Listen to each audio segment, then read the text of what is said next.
কুচবিহার শহরের সাধারণ জনগণ, কুচবিহার শহরের সুধী নাগরিকবৃন্দ, আপনাদেরকে আমাদের প্রাণ ঢালা আমরা কৃতজ্ঞতা জ্ঞাপন করছি।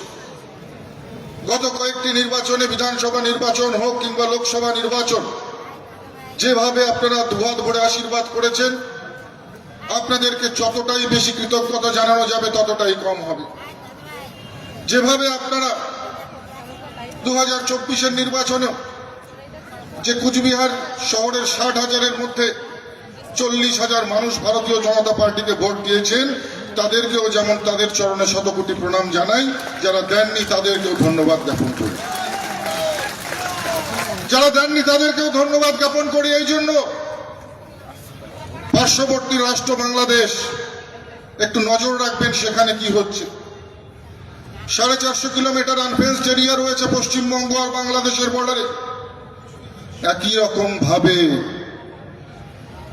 কুচবিহার শহরের তোরসা নদীটা পেরোলেই আর একটা বাংলাদেশ সুটকাবাড়ি সেখানে অপেক্ষা করছে, মনে রাখবেন। এখনই যদি জাগ্রত না হন, আর বেশি দিন বাকি নেই। সুটকাবাড়ি থেকে দলে দলে লোক ঢুকে কুচবিহার শহরটাকে ছারখার করে দেবে, তারও বেশি দিন দেরি নেই।